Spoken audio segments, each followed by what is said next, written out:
Nearly a decade ago, I worked the line at a swanky country club. Gambling is illegal at Bushwood, sir. Alongside a James Beard-nominated chef. No joke, all of our main courses were mind-blowingly good, but one chicken dish in particular was easily the most loved. And that's what I'm making today.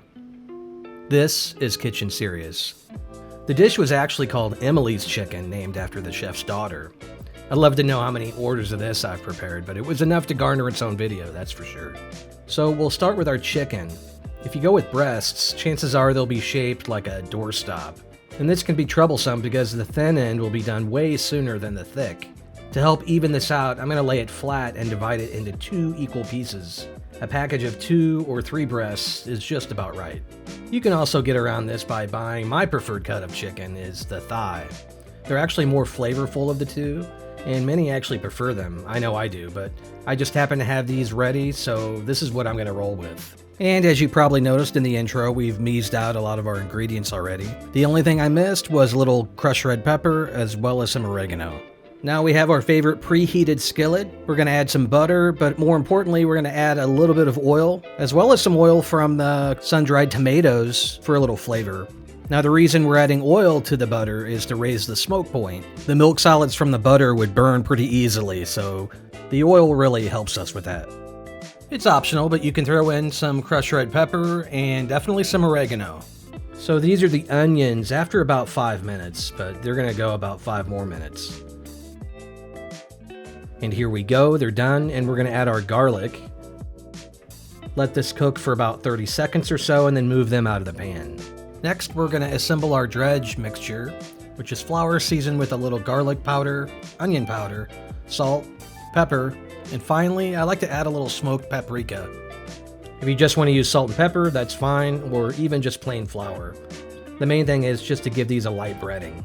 I just take any opportunity to add any flavor where possible. Know what I mean? I can't believe this. I spent $20,000 on this dress. When you're sautéing chicken, it's important to give it a light dredge in this flour mixture because it's going to pull a lot of the moisture away from the surface of the chicken, giving a better sear, as well as not sticking to the pan quite so easily.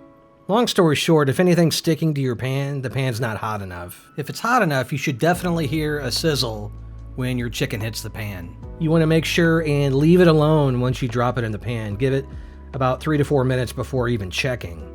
This holds true with a lot of foods you sear at higher heat. The food will tell you when you actually need to flip because it will actually release itself from the pan. Anyone who gets a great sear on scallops knows what I'm talking about. Another telltale sign that chicken is ready to be flipped is keeping an eye on the edges. When those turn white, it's generally ready to be flipped. Don't worry about all the stuff that builds up on the pan because we're going to take care of that right now with our beloved brandy. Please make sure and stand back a little bit whenever you're adding alcohol to a hot pan. And if you happen to have a gas range, lucky, you've probably seen what happens when alcohol vapor comes in contact with an open flame.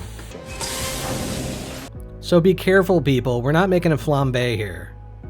So once the steam dies down and most of the alcohol has burned off, we're going to add a 1/4 cup of chicken stock. Now we can free up a lot of the flavorful bits that have stuck to the pan. After this, I'm going to add a cup of heavy cream and bring that to a simmer. Then in goes our onion mixture, as well as the sun-dried tomatoes, and a squeeze of lemon juice. Lower the heat to medium, let it hang out for a few minutes, and this will reduce and gradually thicken.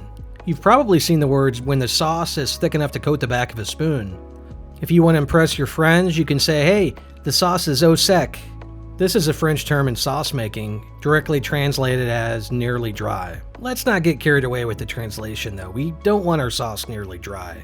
But if you dip a spoon in and are able to make a line on the back, you're good to go. So our chicken has the nice sear on it and it's been kind of hanging out. Now it's time to introduce it to the sauce. This is where it's going to finish cooking and everything's going to come together, so get that knife and fork ready. You guys want to know how good this is? When I asked Chef what the best side for this is, she looked up and said, another piece of chicken. So, there you go. I hope you guys enjoyed the Tipsy Chicken as much as I do.